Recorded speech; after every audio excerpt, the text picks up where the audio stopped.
যদি আপনি আপনার ফেসবুক আইডিকে হ্যাকারের হাত থেকে রক্ষা করতে চান বা নষ্ট হওয়ার হাত থেকে রক্ষা করতে চান, তাহলে জাস্ট এই কয়টা স্টেপ ফলো করুন।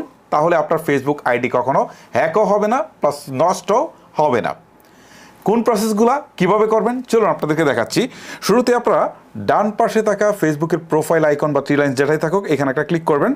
তারপরে হচ্ছে সেটিংসের যে আইকনটা দেখতে পারবেন এইখানে একটা ক্লিক করবেন। ক্লিক করার পর আপনার সামনে এরকম একটা ইন্টারফেস চলে আসবে। এইখান থেকে পার্সোনাল ডিটেলস এইখানে একটা ক্লিক করবেন। পার্সোনাল ডিটেলসে ক্লিক করার পর নিচে আবারও পার্সোনাল ডিটেলস দেখতে পারবেন, এখানে ক্লিক করবেন।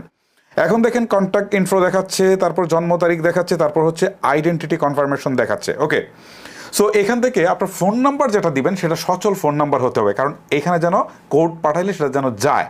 ঠিক আছে, যদি ফোন নাম্বার যদি আপনি পুরাতন ইউজ করে থাকেন তাহলে চেঞ্জ করে আপডেট করে নেবেন।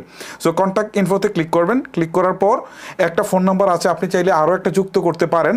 আর আপনি মাস্ট বি একটা ইমেল অ্যাড্রেস যুক্ত করবেন। এই জন্য অ্যাড নিউ কন্ট্যাক্ট এখানে ক্লিক করবেন। ক্লিক করার পর অ্যাড ইমেল এখানে ক্লিক করবেন। ওকে, সো এখন আপনাকে যে কাজটা করতে হবে ইমেল অ্যাড্রেস দিতে হবে। দেওয়ার পর এখান থেকে আপনি নেক্সটে ক্লিক দিলে একটা কোড যাবে আপনার ইমেল অ্যাড্রেসে। সেই কোডটা এখানে বসিয়ে ভেরিফিকেশন করলে আপনার ইমেল অ্যাড্রেসটা যুক্ত হয়ে যাবে। ওকে, সো এইটা প্রসেসটা ইজি, আমি আর দেখালাম না, জাস্ট আমি এখান থেকে ব্যাক করে চলে আসি।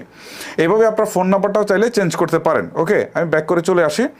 তারপরে এখান থেকে জন্ম তারিখ, এইটা কিন্তু বেশি ইম্পর্টেন্ট। যদি আপনার আইডি নষ্ট হওয়ার হাত থেকে রক্ষা করতে চান, কোনো কারণে নষ্ট হয়ে গেলে ফিরিয়ে আনতে গেলে এই জন্ম তারিখ লাগবে। আপনার এনআইডি বা পাসপোর্টে যে জন্ম তারিখটা আছে সেটাই এখানে হুবহুব দিয়ে দিবেন। ঠিক আছে, আচ্ছা। তারপরের অপশনটা খুবই ইম্পর্টেন্ট, সেটা হচ্ছে আইডেন্টিটি কনফার্মেশন। সো আপনার আইডি যদি কখনো নষ্ট হয়ে যায় কোনো কারণে, তাহলে এই আইডেন্টিটি কনফার্মেশনটা যদি আপনার চালু থাকে তাহলে কিন্তু আপনি আইডিটা ফিরিয়ে আনতে পারবেন, আদারওয়াইজ সম্ভবই না। এই জন্য আপনি আইডেন্টিটি কনফার্মেশনে ক্লিক করবেন। ক্লিক করার পর এখান থেকে কনফার্ম ইউর আইডেন্টিটি এখানে ক্লিক করবেন। তারপরে হচ্ছে প্রোটেক্ট ইউর অ্যাকাউন্ট এখানে ক্লিক করবেন। তারপর এখান থেকে আপনাকে পাসওয়ার্ড দিতে হবে। ঠিক আছে, পাসওয়ার্ড দেওয়ার পর আপনি কন্টিনিউ ক্লিক করবেন। এখন তারা আপনার হোয়াটসঅ্যাপে একটা কোড পাঠাবে এই নাম্বারে। সো এই কোডটা এখানে বসাতে হবে। ঠিক আছে, আমি আর যাচ্ছি না ওইদিকে।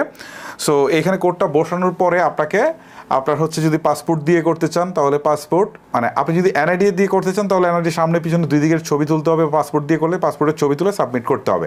তারা যদি দেখে সব ঠিকঠাক আছে তাহলে আইডেন্টি কনফার্মেশন চালু করে দেবে, তাহলে আপনার আইডি খুব সহজে নষ্ট হবে না। ঠিক আছে, আমি ধরে নিচ্ছি যে আপনারা একটু অ্যাডভান্স লেভেলে রয়েছেন, যেহেতু এটা 2025 সাল। সো আর আপনাদেরকে বিস্তারিত আর দেখাচ্ছি না, আমি ব্যাক করে চলে আসছি।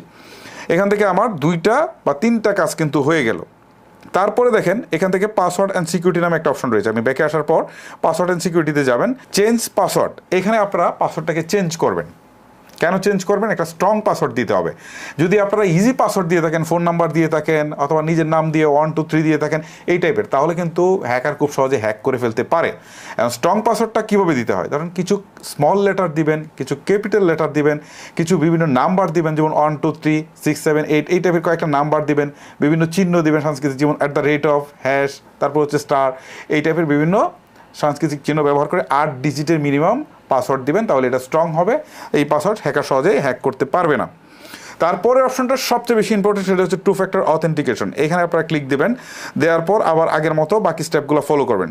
2 ফ্যাক্টর অথেন্টিকেশনে আপনাকে যে কাজটা করতে হবে, একটা ফোন নাম্বার চাইবে, ফোন নাম্বারটা দিবেন। দেওয়ার পর একটা কোড পাঠাবে, এই কোডটা এখানে বসালে 2 ফ্যাক্টর অথেন্টিকেশনটা চালু হয়ে যাবে। সো এই ক্ষেত্রে সবচেয়ে বড় সুবিধা হচ্ছে আপনার আইডি এবং পাসওয়ার্ড যদি কেউ নিয়েও যায়, মানে আপনার আইডি এবং পাসওয়ার্ড একজনকে দিয়ে দিলেন যে ভাই নিয়ে যাও তুমি, সে নিয়ে গিয়ে লগ ইন করতে গেলে আপনার সিমে একটা কোড আসবে। এই কোডটা যতক্ষণ না বসানো যাবে ততক্ষণ সে আপনার ফেসবুকে প্রবেশ করতে পারবে না। তার মানে আইডি পাসওয়ার্ড নিয়ে গেলেও আপনার ফেসবুক থাকবে নিরাপদ। ওকে, সো এটা কিন্তু খুবই ইম্পর্টেন্ট।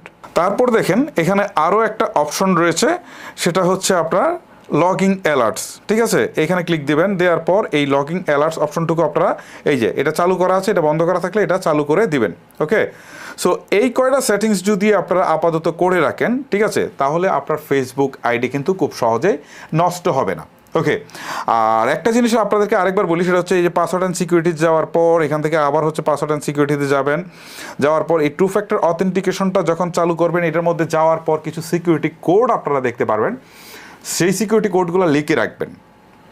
লিখে রাখলে সুবিধা কি, কখনো যদি আপনার ফোনে কোড না আসে, এই প্রবলেমটা কিন্তু অনেকেই ফেস করি, তখন কিন্তু আপনারা এই সিকিউরিটি কোডগুলো দিয়ে বা ব্যাকআপ কোডগুলো দিয়ে আপনারা কিন্তু আপনাদের ফেসবুক আইডিতে প্রবেশ করতে পারবেন। সো এই হচ্ছে মূলত ফ্যাক্ট। সো যে কথাগুলো বললাম এগুলো যদি আপনারা মেনে চলেন বা এই সেটিংসগুলো যদি আপনারা করে রাখেন তাহলে আপনার ফেসবুক আইডি কখনোই নষ্ট হবে না। তো ভিডিও শেষ করার আগে আপনাদেরকে বলছি এই ভিডিওটা হয়তো আপনার এখন কাজে না লাগলেও পরবর্তীতে কাজে লাগতে পারে বা আপনার ফ্রেন্ড লিস্টে থাকা অনেকেরই কাজে লাগতে পারে। সো ভিডিওটা আপনি আপনার ফেসবুকের টাইমলাইনে শেয়ার করে রাখেন। আজকের মতো আমি হিমেল আপনাদের কাছ থেকে বিদায় নিচ্ছি। দেখা হচ্ছে নতুন কোনো ভিডিওতে। আল্লাহ হাফেজ।